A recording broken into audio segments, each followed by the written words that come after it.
Welcome to the Jaybefaunt channel. I am your host, James Fauntleroy. So good to see all of you here on this beautiful Thursday evening. Yes, I'm live here on a Thursday in front of you guys.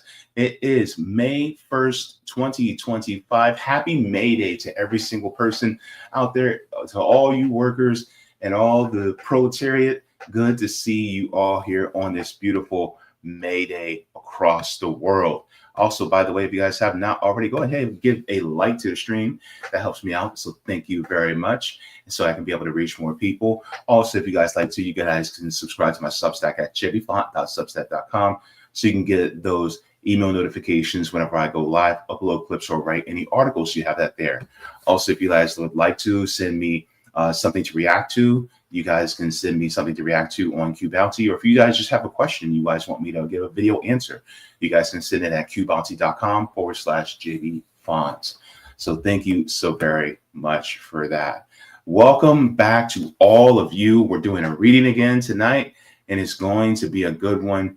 We're going to be doing the reading of The Will to Change by Bell Hooks. So we're going to be continuing the reading here. We're going to be finishing up chapter 7, and this is a continuation of what we were going over earlier.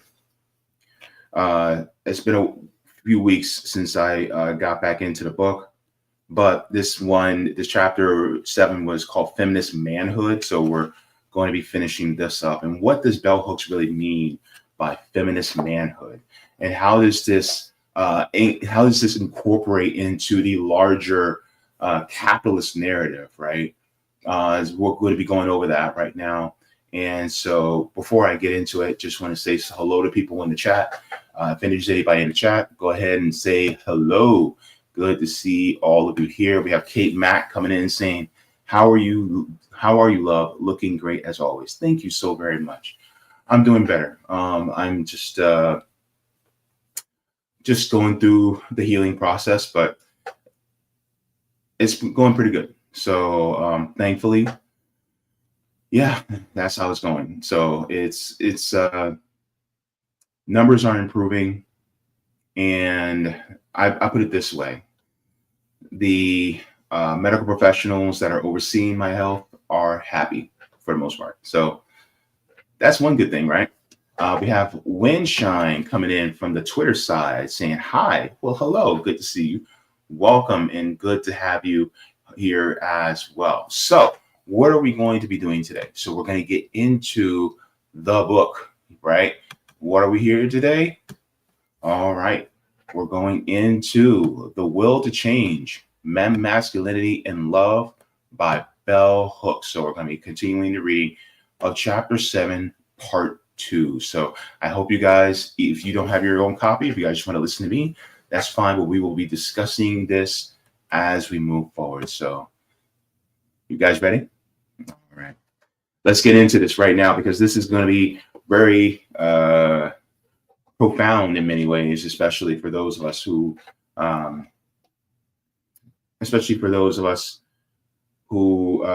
seem to have a privilege, but we don't realize that we do, or sometimes we think that we don't, but we do. So let's get into it.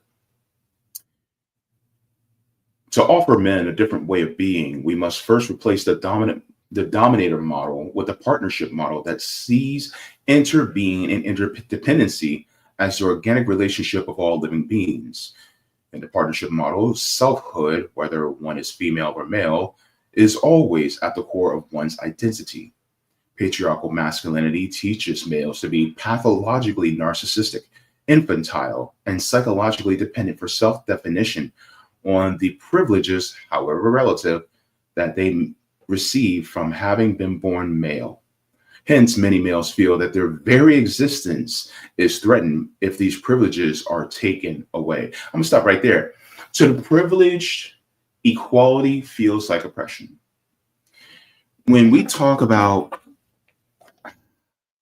people like myself, we talk about like ending the gender roles and things like that, or disregarding them because they're based on a system of hierarchy. A lot of men feel threatened because they feel like they're inherently supposed to be above. And sometimes this is also inculcated into us by religion. When in reality, I'll put it this way.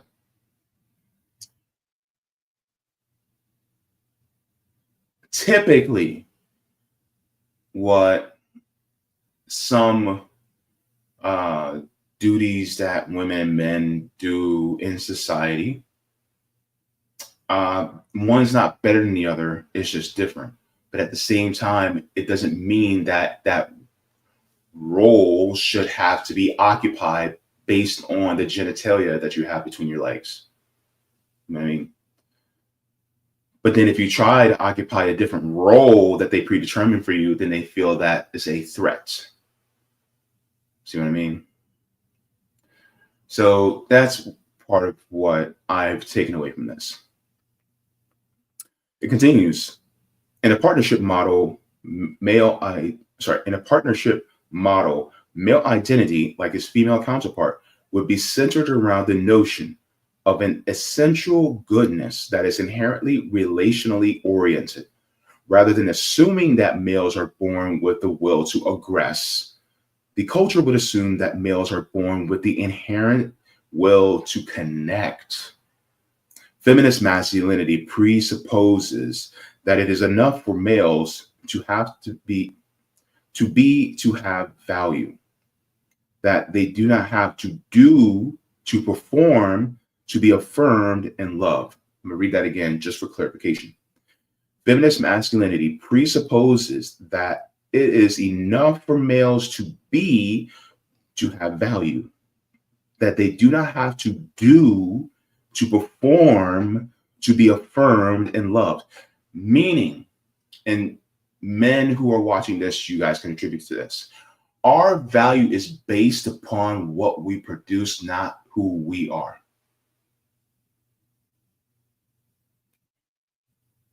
The love for you is based on how much you provide, not the fact that you are just you.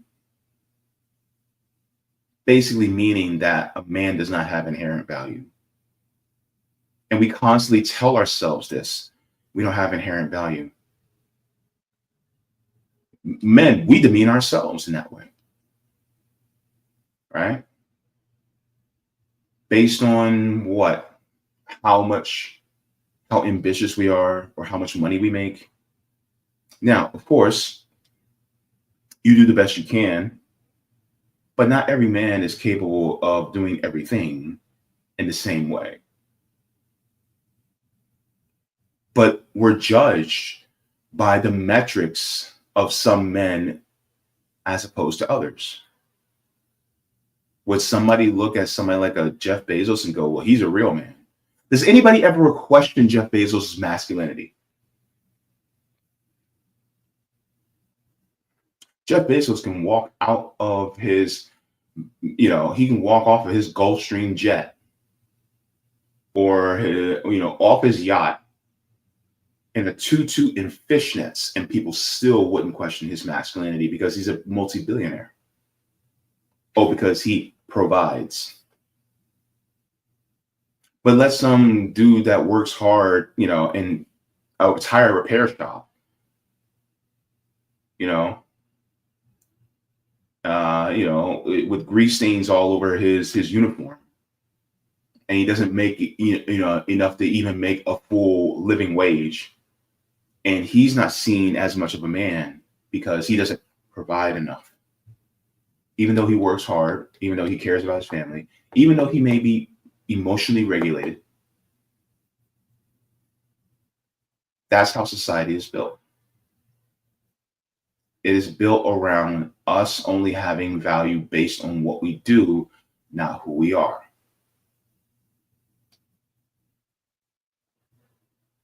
And that is also a tool used by capitalism. Because then the willingness to allow ourselves to be exploited makes it seem like, okay, we're doing a lot, even though we're allowing ourselves to be exploited. So therefore we have inherent value, or we have value based on even the willingness to be exploited by others. Oh, see, he's working a lot. That means he's worth more.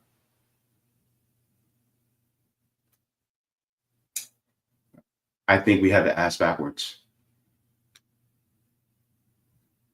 All humans have value, no matter what they do. If I'll put it this way, let's say you have somebody with an intellectual disability to the point where they're bedridden for the most, not bedridden, but kind of bedridden, they wear a diaper. They just, their brain is that of a 2-year-old, right? But he could be 31, 32 years old. Does he still have value? Does he still have value? If you say no, you're a monster. I don't know how to put it any other way. You're a monster. If you do say he has value without ever having to produce anything, that means that you see that he's a human, and that's a life. And therefore, that life has an inherent value. So why don't we do it to able-bodied men? Why is it always that we have to diminish their value based on our genitalia? Why do we have to see ourselves as more disposable? A life is a life, right? Let me ask you this. If a man's value is based on what he produces, and women are seen as inherently valuable, how would you gauge the value of a trans man? How would you gauge the value of a trans woman? Would you say the trans woman doesn't have any value unless she produces now? This is a slippery slope, baby. And then if where does that value based on your production, where does it start? Because the question is, when you have a baby boy, oh, he has inherent value. But there comes a point where he's right at a certain age where that inherent value goes away. It does not exist anymore. If you're born female, you have that inherent value throughout your entire life. But if you're born male, that inherent value only lasts up until probably around the time you hit puberty. And then your value is diminished. I offer this. Do not diminish anybody's value. See them all as valuable. And encourage people to help their community however they can. Each according to his ability and each according to his need. All right? Let's continue.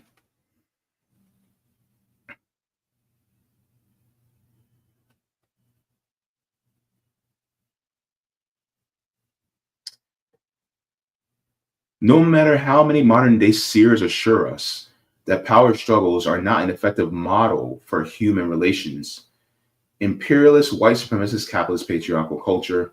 That was last week. Feminist masculinity presupposes that it's enough for males to have value, that they do not have to do, to perform, to be affirmed and loved.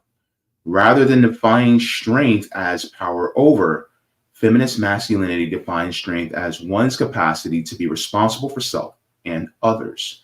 This strength is a trait males and females need to possess.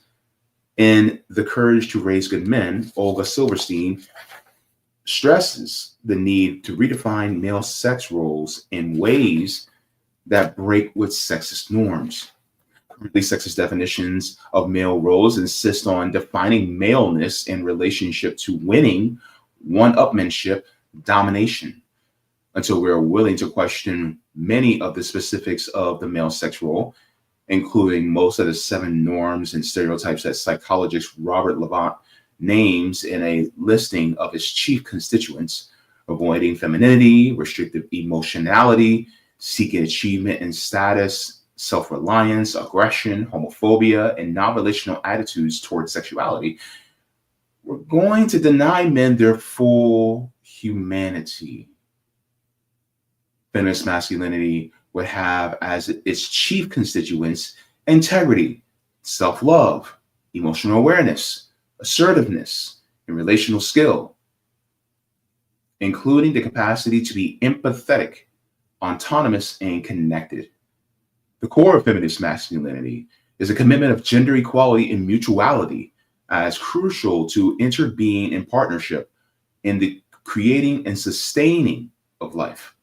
Such a commitment always privileges nonviolent action over violence, peace over war, life over death. So that is one of the things that we have to look at, especially when it comes to the qualities that are inherent to those of us who are, men, for instance, right? That's considered to be acceptable, right? So avoiding femininity, you see how many men, if they see their son pick up something that's pink or pick up something that's meant for girls, and then they get mad, right? Or if they gesture a certain way or speak a certain way.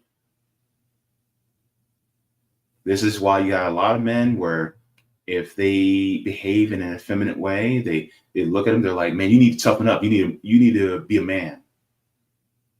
As if being feminine is something to be bad. As if being feminine is something to be considered as weaker, right? So avoiding femininity, restrictive emotionality, meaning that we bottle things up. And then when you bottle things up,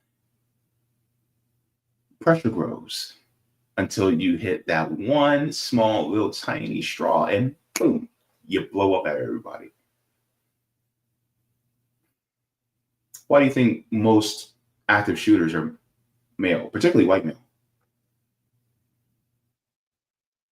What type of emotional outlet do they really have? Do they even have community to have that emotional outlet?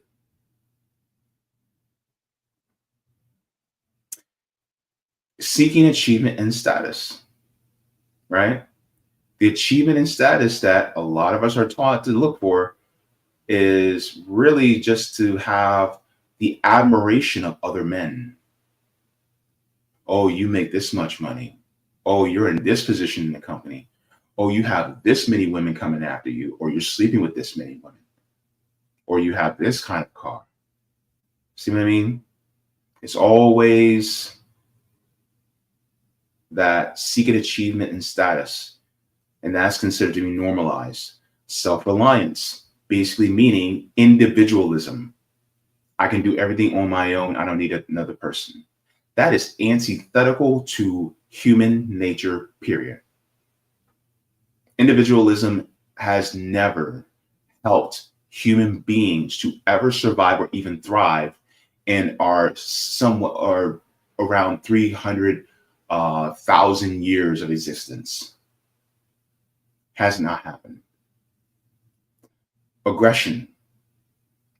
For a man to be seen as aggressive is considered to be natural. It's considered to be unnatural in women. See what I mean? Homophobia. Well, yeah, there you go. That ties in with the avoiding femininity, right? But just because somebody's gay doesn't mean they're feminine. I know a lot of very, very masculine men that play for my team. But you have to avoid that too, right? Because you're seen as somebody who takes a lesser position, right? In the bedroom. Is it really a lesser position though? It just doesn't make sense. Because the thing is, it's like you're being looked at as somebody who is subjected to somebody else. When in reality, I'm not going to go any further. And non-relational attitudes towards sexuality. It says, well, we are going to deny men their full humanity. Here's the thing. Masculinity is one side of humanity. Femininity is another side of the spectrum of humanity. Put together, it makes humanity, right? The problem is that we are told that we only have to accept one side. In reality, we need to be able to embrace both sides in order to actually have our humanity intact. So let's continue. Olga Silverstein rightly says that what the world needs now is a different kind of man. She posits that we need a good man, but this binary category automatically invests in a dominator model of either or. What the world needs is a liberated man who have the qualities Silverstein cites, men who are empathetic and strong, autonomous and connected, responsible to self, to family and friends, and to society, and capable of understanding how those responsibilities are ultimately inseparable. Men need feminist thinking. It is the theory that supports their spiritual evolution and their shift away from the patriarchal model. Patriarchy is destroying the well-being of men, taking their lives daily. When Silverstein does workshops focusing on changing sexist gender roles, it is women who question her about whether a male with the qualities described above can survive. She responds to their fear by pointing out these truths. She says, men aren't surviving very well. We send them to war to kill and be killed. They're lying down in the middle of highways to prove their manhood in imitation of a scene in a recent movie about college football. They're dying of heart attacks at early middle age, killing themselves with liver and lung disease via the many pursuits of drinking and smoking, committing suicide at roughly 4 times the rate of women, becoming victims of homicide, generally at the hands of other men, 3 times as often as women, and therefore living about 8 years less than women. Bell Hooks continues, and I would add that many men striving to prove patriarchal masculinity through the acts of brutal and unnecessary violence are imprisoned for life. Clearly, lots of women survive leading happy, fulfilling lives because we do not embrace an identity which weds us to violence. Men must have the same choice. And that's one of the things, like, a lot of times we, in order to prove that we are enough or prove that we're men, that's just another phrase of saying that, are you enough? We do reckless or unhealthy things in order to prove that we are enough. In reality, we've always been enough. We've just been lied to and told that we're not. And so then the ego takes over, and then it pushes us to do stupid shit or treat people in such a way where it severs the community. Continues, women are not the only group who cannot imagine what the world would be like if males were raised with wholeness of being. There seems to be a fear that if men are raised to be people of integrity, people who can love, they will be unable to be forceful and act violently if needed. A Maasai wise man, when asked by Terence Real to name the traits of a good warrior, replied, I refuse to tell you what makes a good Morani warrior, but I will tell you what makes a great Morani. When the moment calls for fierceness, a good Morani is very ferocious. And when the moment calls for kindness, a good Morani is utterly tender. Now, what makes a great Morani is knowing which moment is which. We see that females who are raised with the traits any person of integrity embodies can act with tenderness, with assertiveness, with aggression, if and when aggression is needed. This goes to show how, even in how we relate to one another as human beings, sometimes we'll take that aggression unnecessarily out on people who we're close to. And just because you have the power to be able to be assertive doesn't mean that it calls for that power to be used every single time, because that power is only needed in certain circumstances. We also have the power to be tender. We also have the power to be nurturing. You can take a sledgehammer and break down a wall. You can also take a sledgehammer and use it to help build a house. It just depends on the circumstance. And with that same sledgehammer, you may not need full force to help build or put something together. You may need a light tap or two. And so you gauge based on the duty that is needed at hand. Problem is, a lot of us men, we don't know how to gauge that, because we're taught to dial it to 11 all the time, because that's what we're told makes us worthy, that makes us being a man.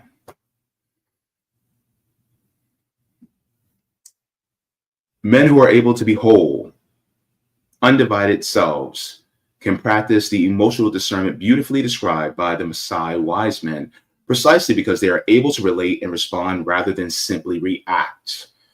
Patriarchal masculinity confines men to various stages of reaction and overreaction. Feminist masculinity does not reproduce the notion that maleness has this reactionary, wild, uncontrolled component.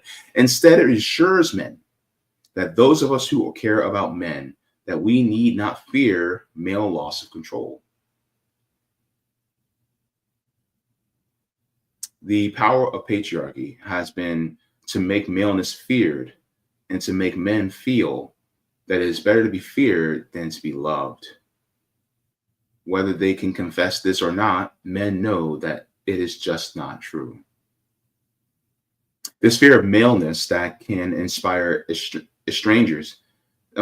fear of maleness that they inspire estranges men from every female in their lives to a greater or lesser degrees, and men feel the loss.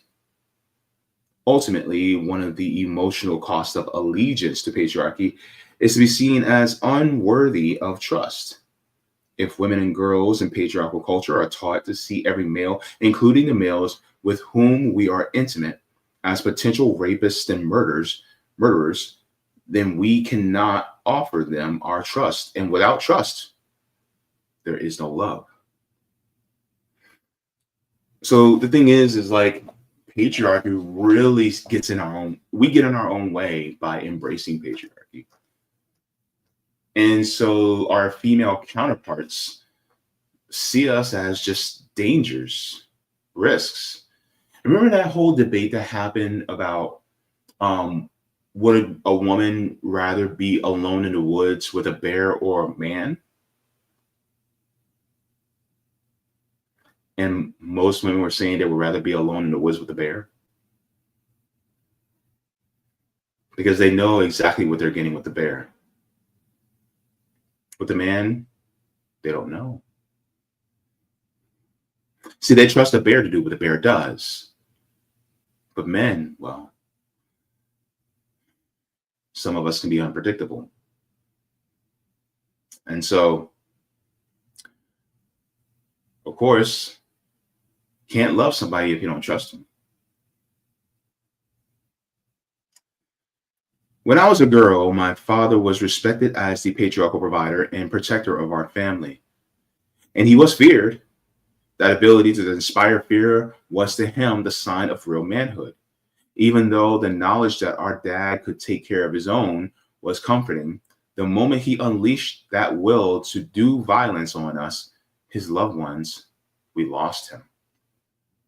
We were left with just our fears and the knowledge that we were left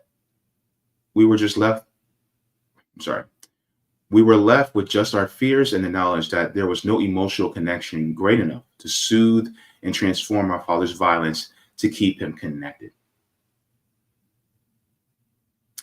How many men have lost this bond of love via acts of relational violence, acting out the notion embedded in patriarchal masculinity that is in every male there is a predator, a hunter, hungry and ready for the kill?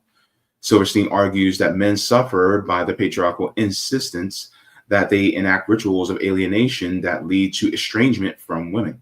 She states, anybody who works with the elderly will tell you, when octogenarians utter their dying words, it's mama the men call for, never daddy.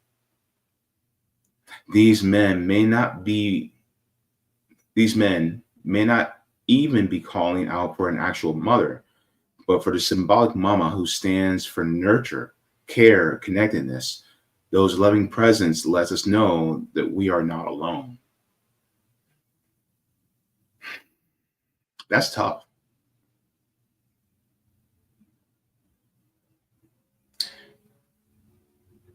I've heard people who work in nursing homes say that a lot of times the people who get visited the most are the women.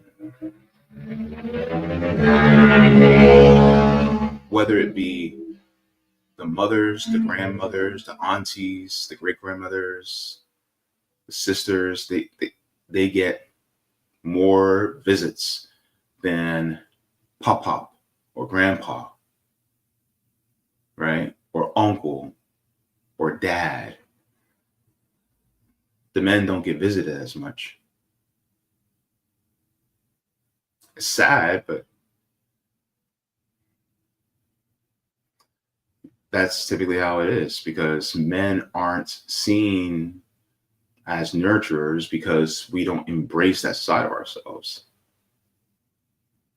Even though we can, but we will have to divorce ourselves from the judgment of, oh, we're less than. We're unworthy because we nurture. No, in fact, I would say that you are worthy, just by default, by being a human being, but you have more love and admiration by being a nurturer. And that nurturing can also be translated into being protective and being a builder, because that's also part of nurturing too.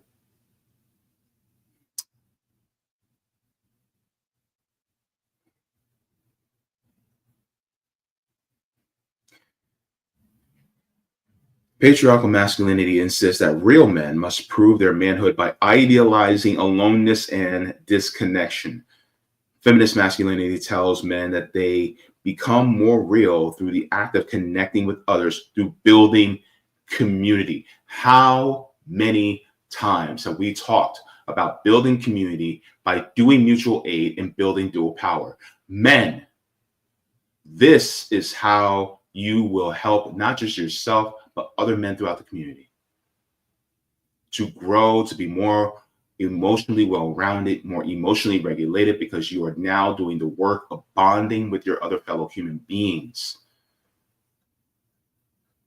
This is one of the points. Community is the solution. When you lack community, dangerous things happen in the mind of a man. This is why it's important for us to continue to build community. You start with yourself by telling yourself you're enough, despite what other men may say. And then you expand out to your family. It could be to your parents, to your siblings, to your kids, to your spouses and partners. And it extends out to people who you may even work with or your neighbors. You start there. You start to let people know how much you care about them. Do not let the phrase "I love you" be something that's rarely ever uttered through past your lips. And then show that love. You can still be a man and still display tenderness.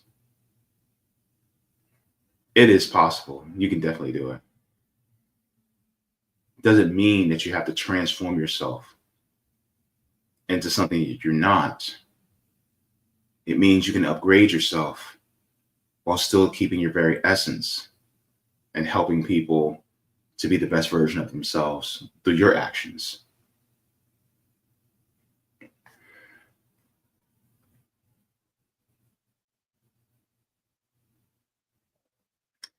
There is no society in the world made up of one lone man. Even Thoreau, in his solitary cabin, wrote to his mother every day. When John Gray tells readers in Men Are From Mars, Women Are From Venus, that men will go into their cave, that is, that men will disassociate and disconnect, he is accurately describing patriarchal masculinity. But he never suggests that men could be fulfilled living their lives in a cave. However, many men caught in patriarchy's embrace are living in a wilderness of spirit where they are utterly and always alone. This is why those intrusive thoughts, they come to us, right? This is why that suicidal ideation comes. This is why you have a lot of boys that stay inside their room as soon as they turn teenagers. And the only interaction they may have is with toxic elements on the internet. And then that's the community that they have and they build, but they still have that solitude. And they turn out to be, assholes by the time, they're close to age of being an adult, because they spent so much time listening to other men and trying to get the approval of other men. And then they listen to how they disparage women because somehow they feel like women owe them. This is the point, man. This is why, and yes, some of us men, we are introverted, right? But even in your introvertedness, you can still have community. Get outside, touch grass, be with people. I know for some of you, introverts is going to drain your battery, and that's fine. But your battery can't stay full all the time, right? And then you'll get something out of being around other people.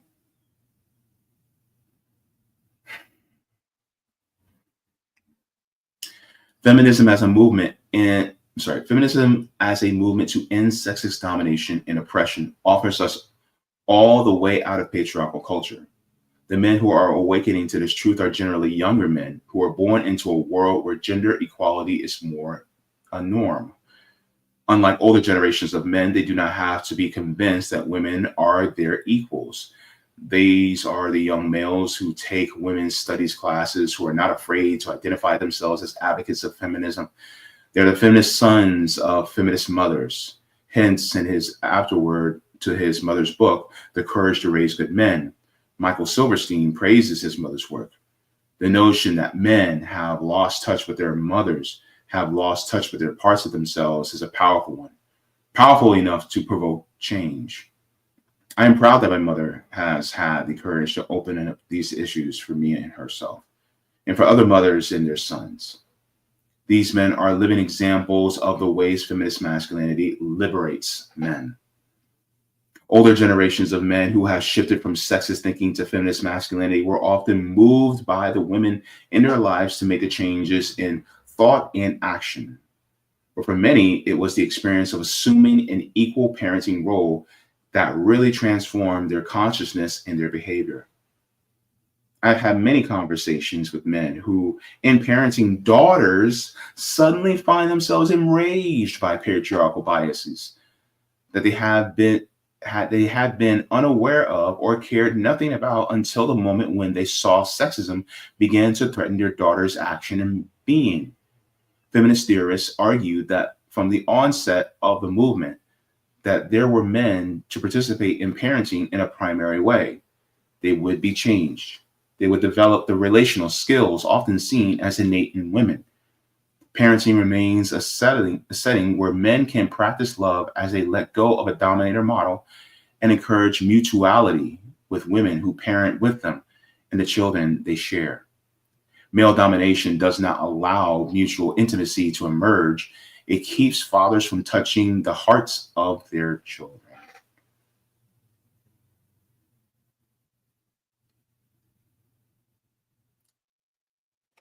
How many men don't have that close relationship with their own children? How many? I saw a video once of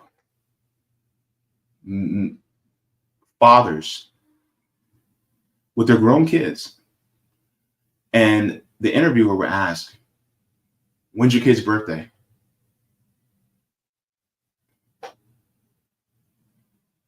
And then the fathers will be like, uh, uh, then the wife will come along and say, "Oh, it's October 14th." You know what I'm saying? It's how close are you to your kids? Are you just the dude that brings home the bacon? And then if the kid's in trouble, you're the one that administers punishment, right? Do your kids actually get to hang out with you? Get to know you as a person? Especially when they began their more relational years, I say probably around 8, 9, 10 years old, when they start to get to know you as a person and they start to develop their own personality. Do you really know these young people who you're raising? Or if you had a father in your life, did you feel like he knew you?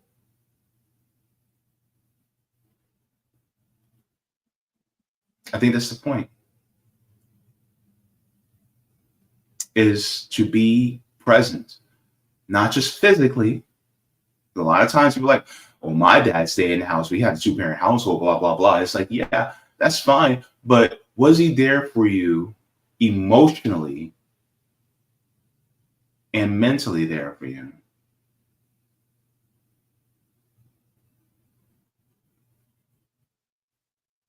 Because you can be there physically, but just because you're with somebody physically doesn't mean that person that you're with isn't lonely. Just like there are loveless marriages where one partner may feel alone even though they're married. You don't think that there's a familial relationship that feels isolated? That a child doesn't feel like their father really cares about them? They just are just there. They're just physically they're there, but emotionally and mentally they're not. This reminds me of that scene in it was a play originally, and it returned into a movie called Fences. Viola Davis played the mother, and Denzel Washington played the father. And the son is basically grown. He's probably late teens, early 20s. And Denzel Washington's character, the father, is like, "No, I don't have to like you. It's my duty to take care of you, but I don't have to like you. And you need to obey the rules in my house." Now, while of course respect for the father is important, if you don't like your own kid, that sounds like something that you probably kind of missed a mark on as they were growing up,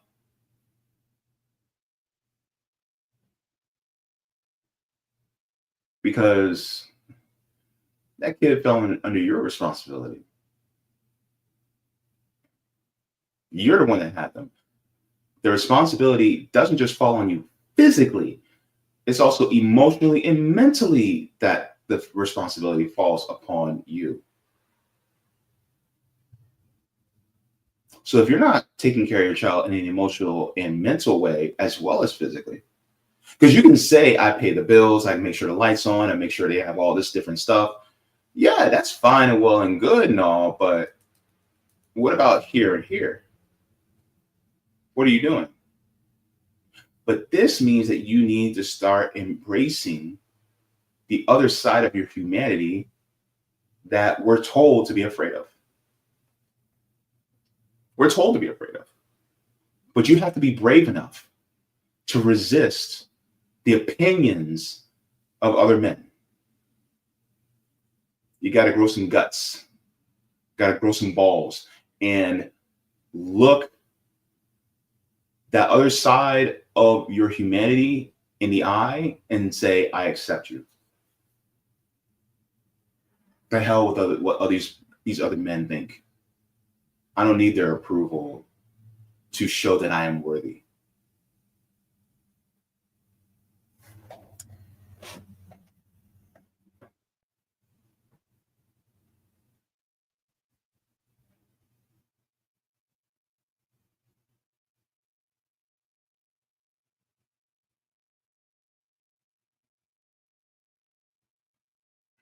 As long as men dominate women, we cannot have love between us.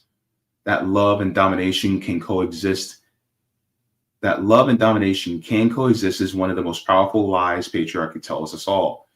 Most men and women continue to believe it, but in truth, love transforms domination. When men do the work of creating selves outside the patriarchal box, they create an emotional awareness needed for them to learn to love. Feminism makes it possible for women and men to know love. Visionary feminism is a wise and loving politics. It is rooted in love of the male and female being, refusing to privilege one above another. I'm going to stop right there because here's the problem. This is also the flip side because we talk about how, patriarchy promotes misogyny, but it also talks about it is rooted in the love of male and female being, refusing to privilege one above another. Are you overcorrecting to try to fight against patriarchy by becoming misandrous? Because then that can reinforce men to stick within patriarchy. It can have an unintended consequence. This is why it's a balance. Hating men because of some lived experience, you don't want to paint all men with a broad brush either. Now, I will say this. We do, as men, have a duty to tear down the structure of patriarchy because even though we technically benefit from it, we're still harmed by it. But at the same time, we also have to realize that there's a lot of us men that are doing the work. And so we cannot be overly generalizing all men as well. So I think there's a point there to say that we have to, there's a point there where we have to say, okay, we have to take things on a case-by-case basis and be measured in our responses regarding the circumstance. And so this is up to us men to throw away the misogyny that may be inherent within patriarchy.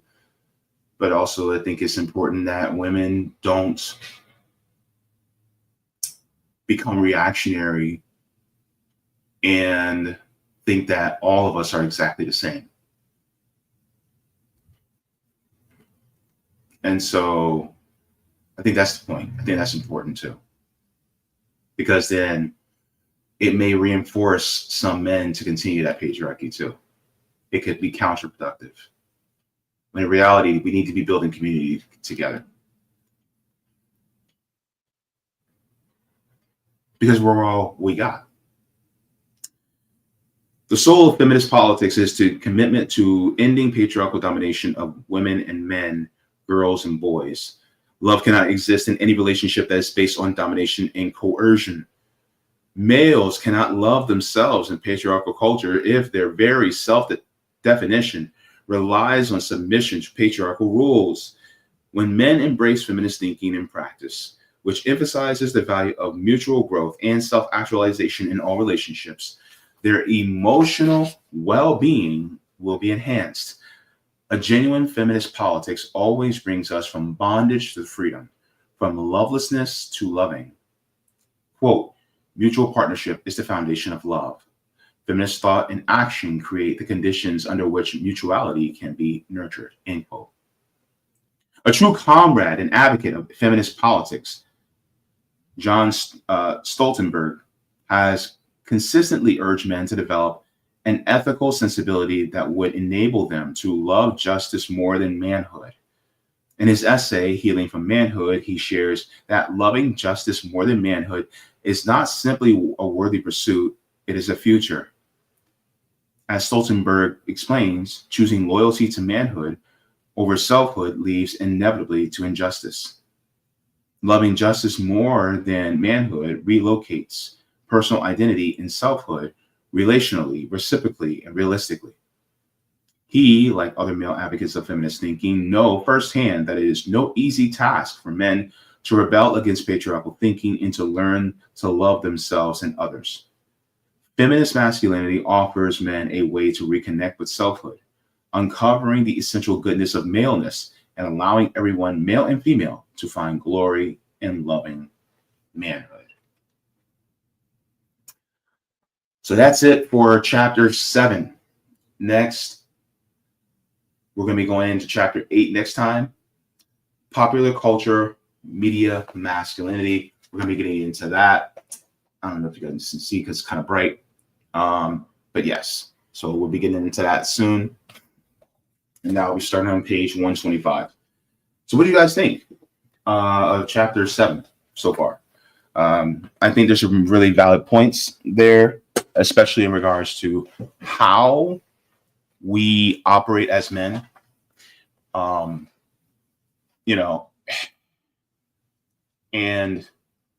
having to put aside this upholding of this performance that we have to do for other men, putting that aside, it really helps us to be able to embrace all of ourselves. And when we do that, we can lead a more fulfilled life. And so then we're not subject to depression and anxiety and all these other negative emotions that plague us. I mean, look at who has the highest rates of suicide. It's men. We really care about ourselves as men, and we have to realize that sometimes, even though the environment may feel good, at the same time, it is harming us. So is it really worth it? So yeah, for the most part, that is why I wanted to continue to read this. And, you see how patriarchy is used as a tool by capitalism in order to keep us in this box, right? And then we stay in this box, and then, they'll say, well, if you don't do this, you're not a man. If you don't do that, you're not a man. Basically being, you're not worthy enough. And so then we'll go to war to prove ourselves worthy. We'll treat other people who are not men a certain way in order to prove ourselves worthy. We'll dress a certain way to prove ourselves worthy. We'll behave and talk a certain way to prove ourselves worthy. And then next thing you know, we end up as old men all alone because we were trying to prove our worth. When in reality, all we had to do is embrace our full selves, and then boom, we are able to really, be worthy in that aspect, and then it reflects in our relationships with our community. So with that being said, like the stream, thank you so very much. Let's go to the comments. I'm gonna check the Rumble side to see if we have any Rumble rants, and we will check the rest of the comments. So it looks like we're good on the Rumble side. I am happy. And now let's go into here. Oh, let me take that down. All right, there we go. All right. Kate Mack says, that is so true. Our society was so men that are the providers, and women stay at home and take care of the kids and house. And now it's changed a lot, but it's still like bred in us. Honestly, this book has opened my eyes to so much, indefinitely for the better. Yeah, same here. Alwyn Same says, I used to work in a nursing home and women got far more visits. There you go. That's the point. Yep, Kate Mack says, absolutely, love is so important. Yes. Kate Mack continues, says, JB, I have to go, but we'll finish watching later. I love this book and I love the way you explain it. So enlightening. Thank you so much for head kisses. Thank you very much, Kate Mack. Appreciate it. Game, good to see you. Game says, thank you for the stream, JB. Thank you very much for watching. Appreciate it. Nice to have you in here. All right. So with that being said, I just want to encourage all to, if you have not already, just let you guys know, our friends over at Hardlands Media, they're going through it right now. If you guys can, send them, a few bones, to help them out. If not, you guys can always share. But right now they are trying to raise money. Let me refresh this. They're trying to raise money for their legal fees. So right now they're about 40% of the way. So if you guys would like to, you guys can actually help them out. I will put the link in the chat. Actually, let me put the link from here. We'll link in the chat if you guys would like to. They're doing great work. And I think for the most part, I will be on Hardlands on Monday. So if you guys want to tune in, you guys can always tune in as well. But yes, there is the link for their GoFundMe if you would like to contribute something, even if it's $1, $5, what have you. It doesn't matter. Do what you can to help them out because they're doing great work on the ground there too. All right. So let me do this. Let's shout out to the patrons because without them, I wouldn't be able to do this. And it means the most to me. So let me share the tiers. All right. So shout out to all the patrons on Patreon. Without you guys, this operation ain't happening. So here are the tiers. Mega Jaybefaunters, Super Duper Jaybefaunters, Super Jaybefaunters, Jaybefaunters. We have Comrade, Solidarity, and JB members. And to all future people who are new members, thank you very much for contributing. And it's deeply appreciated very much. Just to let you guys know as well, my channel is demonetized. So if you like to support the channel, you can support via Patreon or PayPal. So thank you very much for that. So it is time for me to go. Time for me to head on out. Thank you so very much, everybody. And I hope you guys have yourself a wonderful weekend.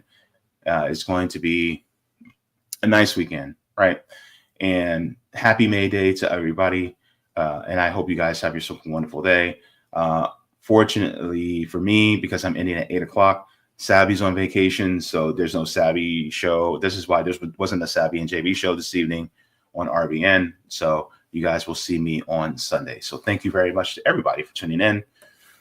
And what do I always say? Water your plants, water yourselves, leave the world better than you found it. Do all the things if you got them. Watch something funny because joy is revolutionary, or read because reading is fundamental. I love you guys for watching. Thank you so very much. Mwah. Forehead kisses. I'll see you guys in the next one. Take care. Thank you so very much for watching my channel, and I deeply appreciate it from the top and bottom of my heart. If you wish to support the channel further, so I can keep bringing you content that is educational and informative, you can become a patron on patreon.com/Jaybefaunt. You can find that link in the pinned comment or in the description below. No matter what you give, you'll be supporting independent media and education that helps make the world better. Thank you so much, and you can watch more of my content here. Mwah. Forehead kisses, and have a beautiful day.